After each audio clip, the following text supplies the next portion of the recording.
So I want to address the elephant in the room about plant-based alkaline eating, quote unquote vegan. Vegan has been hijacked, so much bad food in the vegan lane. I try to stick with the term plant-based or alkaline, or as Eris Latham says, sun-fired food. Um, so it's really a haplotype. Shout out Dr. Inky. Eat right for your haplotype. It's a haplotype, HAPLO type conversation when we're talking about the premium food for you as the individual, not you as a collective. Everyone is individual as well as there's a lot of hybrid, there's a lot of mixing of races, mixing of haplotypes. So you definitely have to have a good grasp on your origins.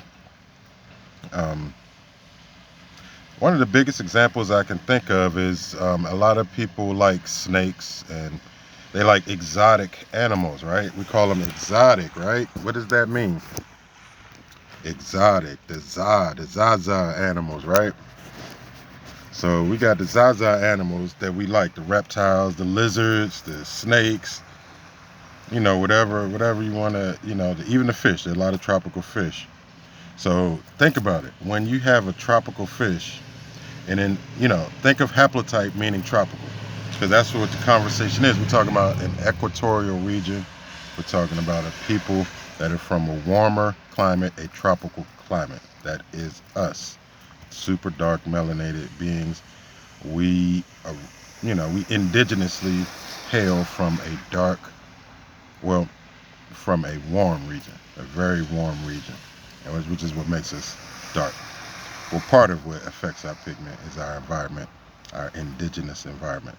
So, you basically, back to the story, you have a fish, you have a lizard, you have to recreate that environment if you wanted to survive in the northern hemisphere. You have to make a tropical environment. You have to get heat lamps. You have to, make sure the water's pH is right for the fish. And you have to recreate the light, the environment. So when you think about that, that hasn't been done. If the goal was to weaken a certain people and to use their strengths or their land and remove them from it, from their culture, and to weaken them, then you're going to take a tropical fish and throw it in a lake and be like, fuck it, let's see what happens. Which is pretty much what they did to dark-skinned people like us. Not only, also to address the indigenous Americans. Not only to say that we were not just taken from Africa and have, that was not the only thing that disrupted our ebb and flow. We were also disrupted in the Americas. The indigenous, they may not have been as dark, the reddish copper to dark skin, probably still just as dark. But what I'm saying is we had learned to adapt even in the northern hemisphere, and we had a migratory route where we moved around. When it got a little colder in the northern hemisphere, we migrated toward the southern, Texas, South Americas, lower Florida. We migrated in these patterns because we knew that we needed that sun. We knew we needed a certain amount of sun, a certain environment. But we did adapt. We did adapt to the northern climates. We did all types of planting and seeding, trying to get. I believe we were, appreciative of the unique herbs that were in the northern hemisphere and the unique environment. And I think we just learned how to migrate and get what we needed from it, but to stay as close to the equator as possible as melanated people. So, okay, you add the disruption, you add colonization, you add the wars, you add the crusades, whichever time period you want to pick, you add all of this chaos. Now we're separated from our root. We're separated from our migratory patterns. We're definitely separated from our lower region, our hotter climate, our equatorial region, which goes right back to tropical fish, haplotype, tropical animals. We are that tropical animal that is out of our natural environment. And that's fine if you did it in an exploratory thing and you planned and you migrated and you were exploring the upper colder regions, which we were doing. But once you separated us and we weren't able to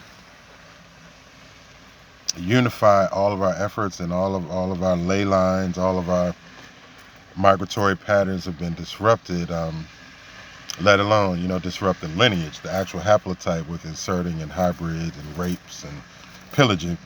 So yeah, you have what we have now, which is the chaos and the lack of understanding of who we are, what our haplotype is, where our region is, and why our food has to match that, why our environment has to match that. So yeah, I've gone on for about 6 minutes, but I've been wanting to address that because so many people say, oh, I went vegan and then I went back and I tried and I went back, or I went plant-based and then I went back to eating meat and I feel better. So I just want to say, one of the things that may have been missing when you began your transition is just understanding of, they just say, oh, when you go vegan, you're going to have to take 100 different herbs and 100 different, supplements. Well, the reason is what I've been talking about this whole conversation. That's the reason we're so deficient and separated. We're so micronutrient deficient. We don't have any bioavailable minerals going into our bodies for the most part.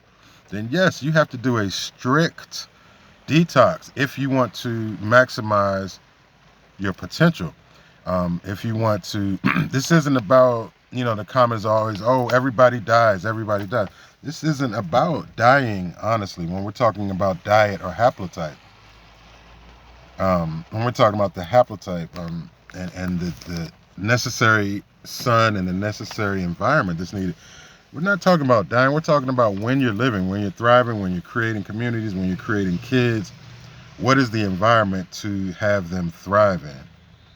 So again, if you take a tropical fish and you just throw it in the lake, in the fresh water, it's going to struggle. It may not last 2-3 days. So, or it may try to adapt. I doubt it. Most drastic, if you take something out of its natural environment, especially if it's tropical, and then you put it in a colder climate, you're going to struggle immediately. And that's just, from my belief, I believe that's what we're going through. And from what I know, from what I've learned, I'm not going to say what I believe, what I know from what I've learned, that is what we are experiencing, is nutrient deficiency, environment deficiency. Nutrient deficiency, environment deficiency.